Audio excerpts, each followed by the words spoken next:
Hello everybody, this is Dr. Novak again. The picture you're looking at was sent to me by Guppy Stories, and this is Harnworth you're looking at, and look at how nicely Harnworth is growing. I don't know if a lot of you have tried to grow Harnworth. I know more people that do not succeed with this plant than succeed with it. It's one of those plants that seems to just fall apart after a while. And look at how beautiful this is growing with using BCB baskets, and he uses plenums, BCB baskets. And I will get into more of him with more pictures he'll be sending me, and then I'll talk more about his BCB baskets and aquarium that he uses for the anoxic filtration system. This video is going to be about, of course, a question that is asked, and the question that is asked is, why do the BCB baskets and a plenum stay open to biochemical mediators and not go anaerobic in the process, or do they? How much oxygen is required for facultative anaerobic bacteria? Because in ponds and aquariums, oxygen-loving autotrophs are the preferred bacteria and not anything that is connected with the name anaerobic. All hobbyists strive to stay away from such bacteria. And this is very true. They do strive to stay away from anything with the word anaerobic. But I will explain that in this video that's coming up about biochemical mediators, how they stay open. But this is a very good question that should be asked to others who advocate biological systems, to the hobbyists. These questions like this should be asked to them. You know, how do biochemical mediators stay open? You know, do you have anaerobic conditions? Do these conditions cause problems? Do they cause the roots and root hairs, as we know, to turn blackened? Because plants cannot grow in anaerobic conditions. They have to grow in conditions that are either anoxic or aerobic, and then you have to watch it, you know, how much oxygen is being given to the plants, because too much oxygen and water movement is harmful to the plant. But anyhow, we're going to get into that question in this video, so if you're interested, stay tuned.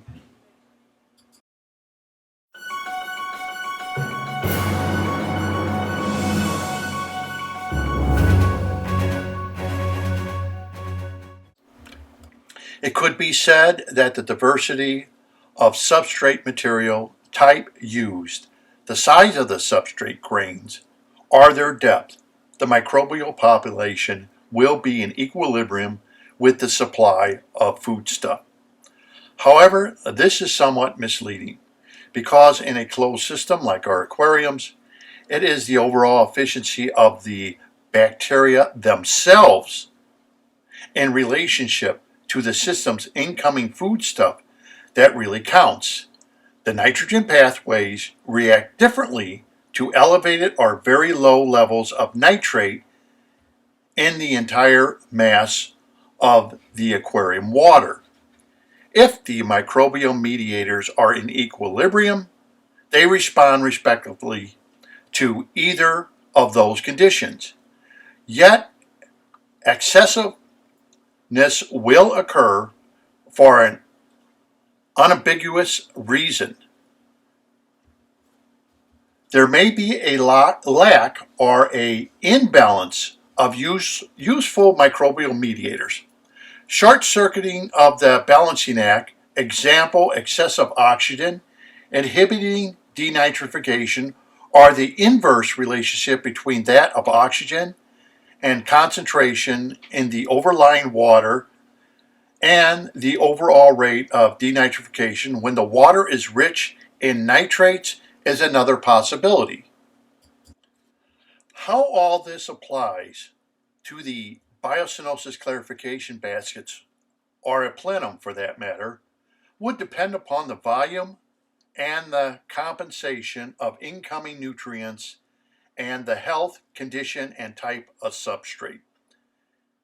In the baskets or a plenum, having more anoxic than anaerobic volume area, where a greater volume of more efficient microbes exist, would be able to respond very quickly to an extensive nutrient flux in the aquarium itself.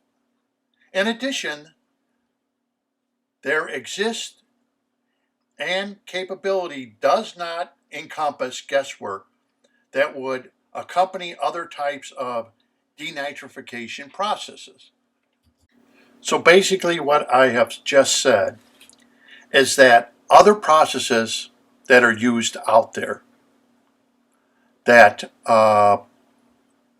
people use for the process of finishing the nitrogen cycle of denitrification, let's say, have a lot of guesswork in them, where if you make a plenum or a BCB basket, that guesswork is basically taken out of the equation. Because what I mean by that is none of these hard questions are ever asked of these people who have other filtration systems. People just accept them as what they are, and none of the hardball questions are asked about how do these processes take place, what kind of bacteria is involved. None of these questions are asked, but they're always asked of the anoxic filtration system. And why is that?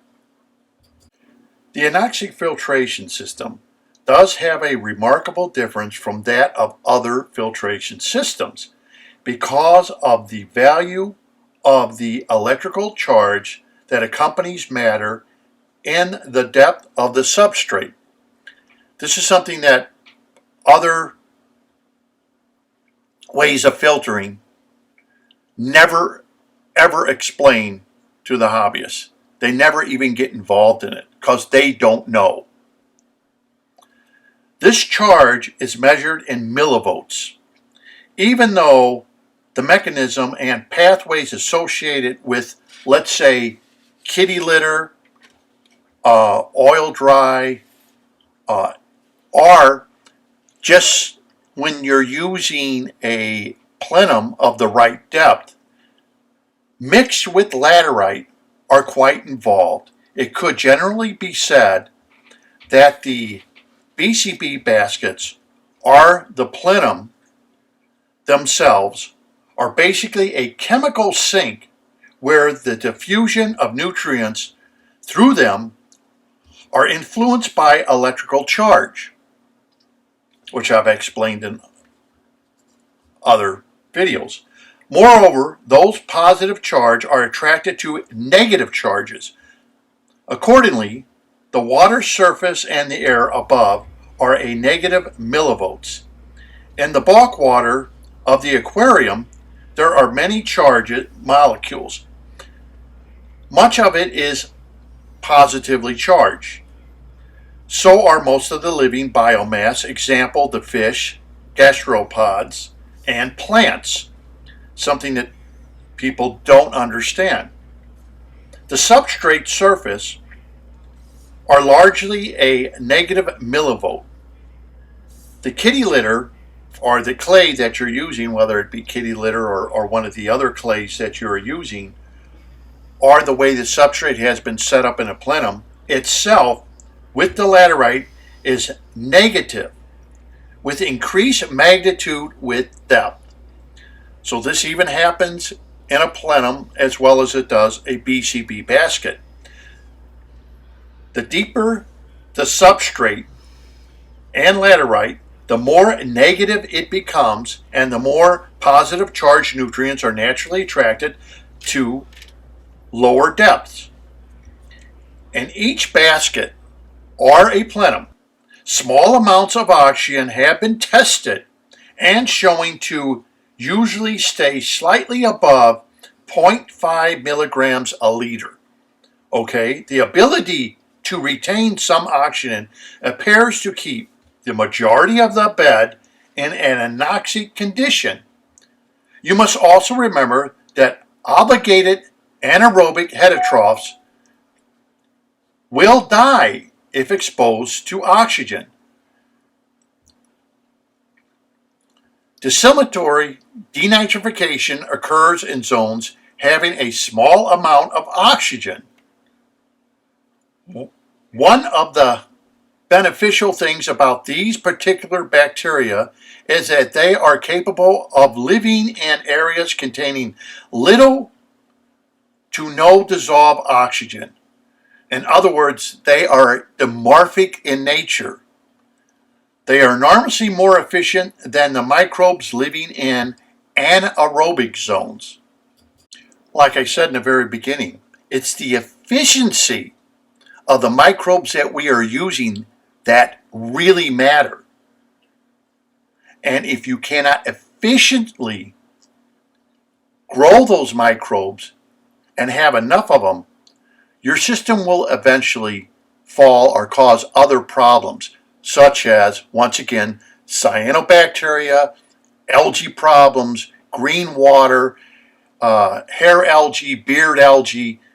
So it is very important to remember to efficiently have the correct bacteria and to use that bacteria compared to other people who give you a different kind of filtration system but can't really tell you the science behind it, and are they creating anaerobic zones versus anoxic zones. When an energy source like glucose is arbitrarily added, they have an anozyme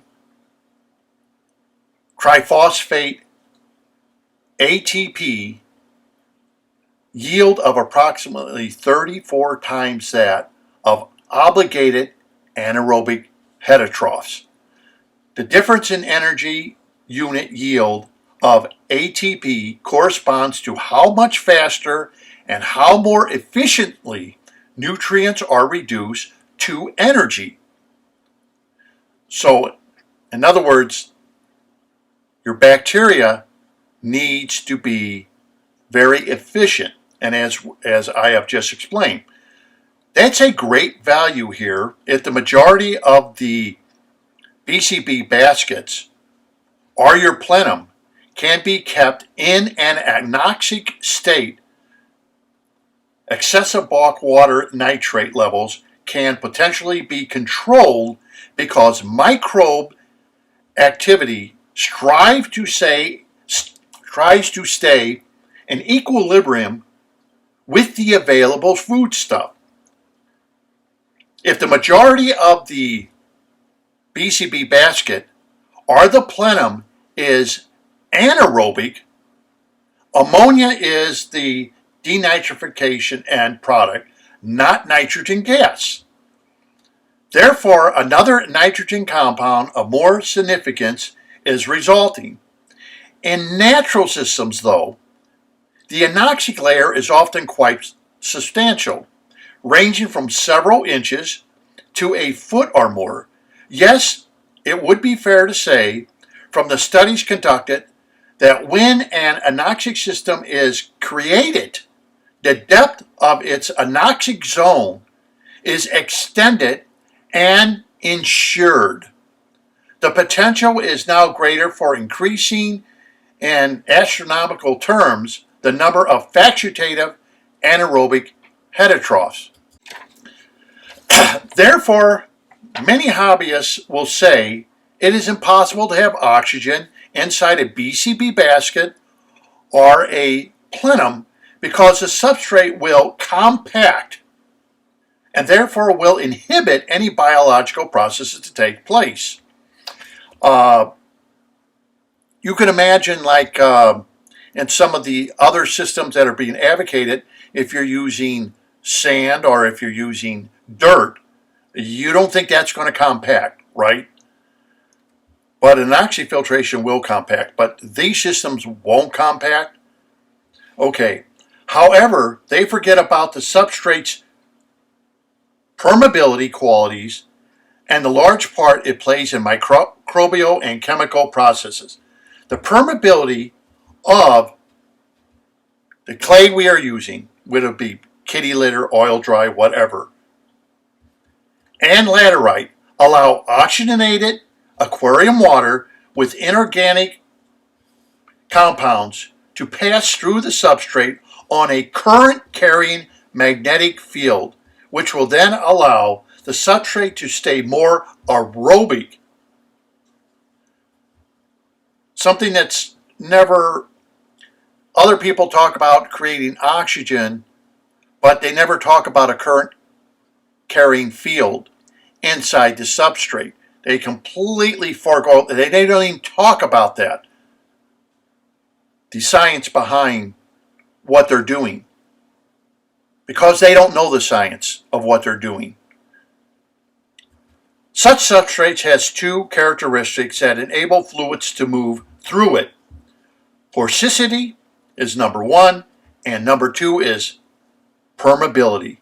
Porosity is the presence of small openings or pores. Permeability means that some of the pores are connected by spaces through which fluids can move.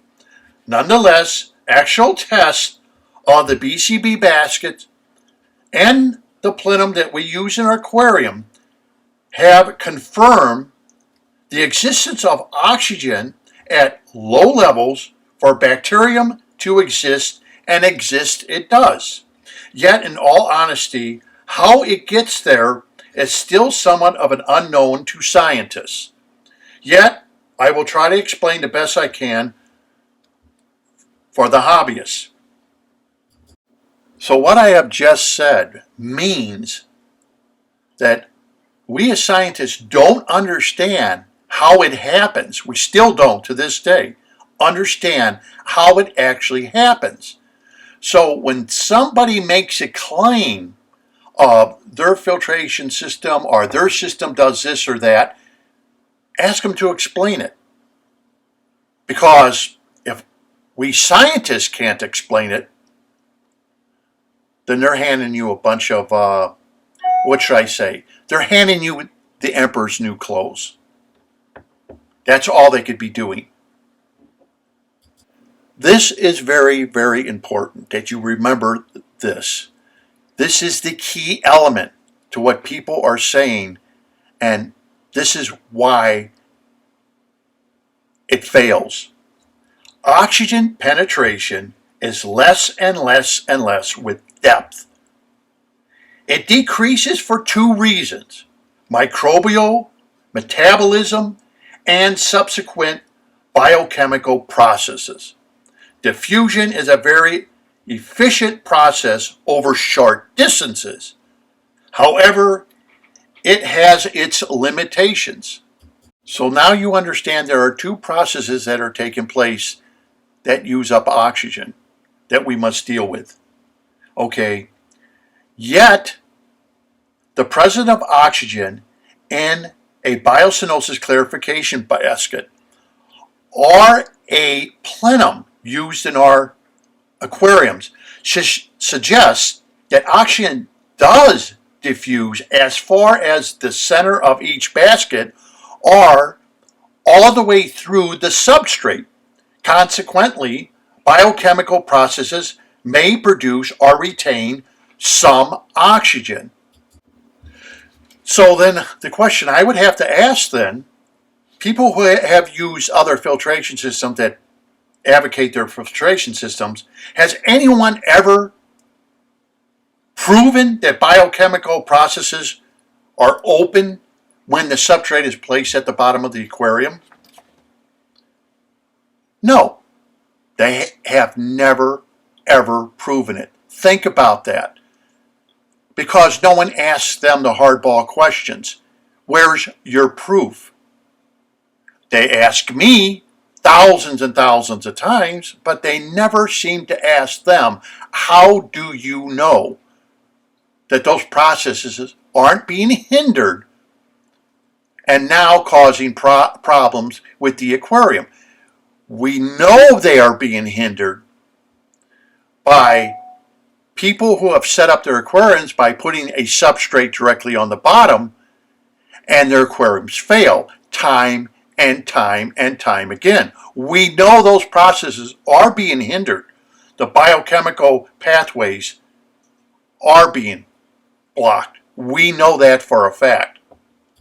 We know that differential pressures exist across gradients. Ion displacement, differential pressures, exists when there is a relationship with carbon dioxide removal. If there is a substrate producing some carbon dioxide, it then becomes a factor in increasing and creating anoxic conditions. The addition of anion producers such as microbial or aggregated or both needs to be produce enough oxygen to encourage or attract the carbon dioxide, and that will then remove cantons, releasing the oxygen and consequently going more aerobic. The point being made here is that it is that oxygen is present in the substrate of a plenum or a BCB basket of each basket, and it clearly not there only because of electrical charge, diffusion, or convection. Carbon availability for autotrophs, such as, for example, cyanobacterium, are those bacteria that utilize light and carbon dioxide to carry out their biological processes and can quickly use an abundance of inorganic carbon. Heterotrophs are mostly responsible for breaking down organic matter and thrive in areas where diffusion abounds and where organic carbon is well cycled. It is also a fact that mediation, biochemical transformation, protein and our enzymes, and genetic control, DNA, otherwise known as RNA also, show a common reliance on specific ratios of carbon, known as DOC, nitrogen, known as DON, and phosphorus, known as DOP. It could then be said organic carbon is a major player in how well inorganic nutrients, example nitrogen and phosphorus, are used.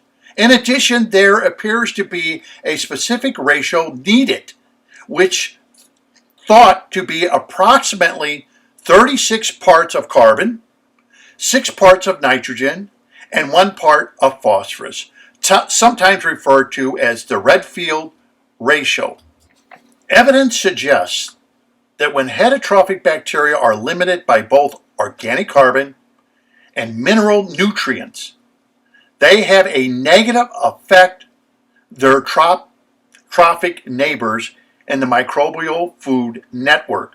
In other words, if they suffer, it appears to negatively affect neighboring processes. Nevertheless, nitrogen is generally the primary limiting nutrient in our aquariums and ponds because it controls the rate of primary production. If the system is supplied with high levels of nitrogen, then the algae blooms will generally occur.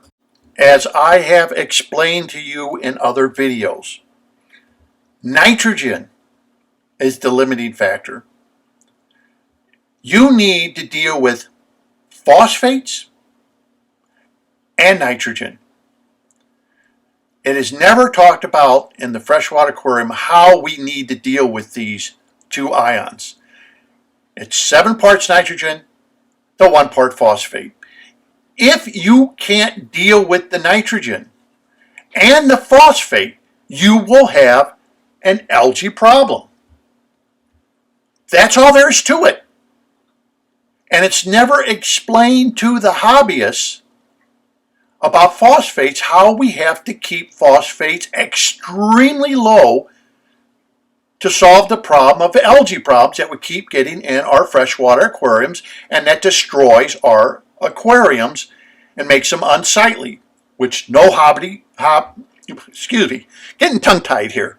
No hobbyist wants, because there is science behind everything, and we have to deal with nitrates and phosphates if we want to be successful in this hobby and not depend on plants, thinking that plants are going to use up all of our nitrates and phosphates for us, because that means you're going to need a very elaborately set up aquarium and depend on the success rate of plants only and not the bacterium that we will be relying on to do the process that we want.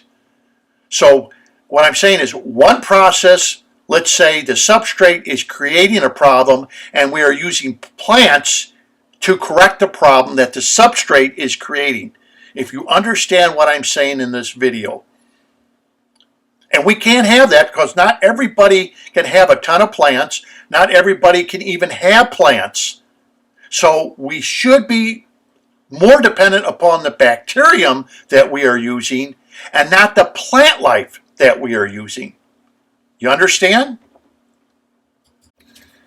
Whether organic carbon is cycled or stored, it appears to be a matter that relates to how the BCB baskets and or the plenum itself substrate supplies heterotrophics and autotrophs their essential foodstuff. However, it has been shown that when only an organic carbon source is added, autotrophs are outcompeted by heterotrophs for inorganic nutrients, demonstrating a need for corresponding nitrogen.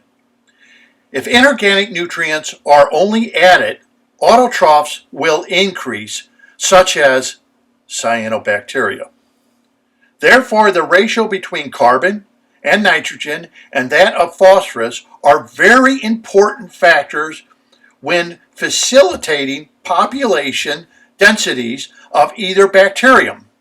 One thing is evident, that the baskets, the BCB baskets, and the substrate in a plenum, along with where diffusion is the most critical player, are very efficient at cycling organic carbon to balance the ratio of available constitutions. This is extremely important, and you have to understand how important it is that biochemical mediators remain open for years to keep the balancing act in our aquariums going correctly. But there is a correct way of doing things, and there is a way of doing it that will work. But then again, how efficiently is it working is the big question that nobody can answer except with, well, a lot of hobbyists are very successful with it. Okay, that's a good answer, but it really doesn't answer scientifically anything. And then again, if we go by what Dr. Fish says, that 90% of the people drop out, then I guess we can now say it does not work as good as people claim it does. There is another thing that people worry about, or hobbyists worry about, and that is of phosphates, especially saltwater hobbyists. Actually, most phosphates in our ponds and aquariums are due to food fed and the quality of tap water used for evaporation makeup of water changes. However, it has been said anaerobic areas where obligated anaerobic heterotrophs live accumulate phosphates. As a matter of fact, the anaerobic areas with its lower pH and redox is an efficient user of the oxygen electrons tied to the phosphorus elements. Therefore, phosphate is quickly reduced to another phosphorus molecule and ions. Therefore, phosphate accumulation anywhere where it is not attacked for its oxygen. Do you understand that? Where it's not going to be attacked for its oxygen suggests that there is more aerobic and anoxic bed areas. There would be greater accumulation since oxygen is readily available. So in other words, what I'm saying here, listen to what I'm saying. If people say, oh, if you use this system and it's got oxygen in it, if you have oxygen in your substrate or anything like that, the more oxygen it is, the less you're going to have a microbial population wanting to attack phosphates. They don't need to attack it. Do you understand that? They don't need to attack phosphates for their oxygen needs. Therefore, phosphates keep building up. You're not completing the nitrogen cycle as we know it. So when you use a BCB basket or when you use a plenum, because you are forcibly making low oxygenated conditions under controlled environment, you are causing the bacteria to utilize the phosphates that are there for oxygen needs along with nitrates. It's not hard to understand. However, this is almost not accurate. In those areas, it is mostly bound to calcium and magnesium, a trace element in laterite, where it is quite stable because it is very easy to maintain its charge balance. Therefore, phosphates are usually not available for uptake in substrates unless associated with reducing conditions. I believe a nearly complete recycling can be achieved in a pond equipped with biocenosis clarification baskets or that of a plenum used in our aquariums. The fact remains that grain size and depth of such play a major role in the class of bacteria that inhabit the biochemical pathways of the substrate of each basket and a plenum. Nevertheless, when the right percentages of each are present, the substrate world has a very positive effect on the overall pond or aquarium's water mass and will therefore make it a suitable environment for our aquatic animals. This has to be understood that these pathways need to remain open if you try to understand. There's a lot going on that hobbyists don't understand, and instead of just throwing something at you and saying, do it this way, and finding out that 90% of the hobbyists out there drop out of the hobby, maybe we ought to start thinking, why are these people not explaining the science? Why are they not doing the research? Because all this started with, believe it or not, sewage treatment plants, how they worked, how they took care of things, and how aerobic bacteria took care of the process of the nitrogen cycle. But it did not complete the nitrogen cycle in its fullest extent because we did not understand how things work in order for nitrates and phosphates to be used up like in natural systems and complete the nitrogen cycle, which, of course, does not happen by bacterium in other systems. And therefore you need water changes, or you are going to need an abundance of aquatic plants to complete the system's nitrogen cycle. So there's a lot in this video for people to try to grasp and understand. and I understand that. There's a lot, but maybe you may have to listen to it again and try to comprehend so it sinks in of why you are making a BCB basket or why you are making a plenum versus just putting a substrate at the bottom of an aquarium. A lot of research has went into this, and people ask questions, but they don't ask the hardball questions to other people who come up with systems that apparently they have a 90% failure rate. Now, I'm only quoting what Father Fish said.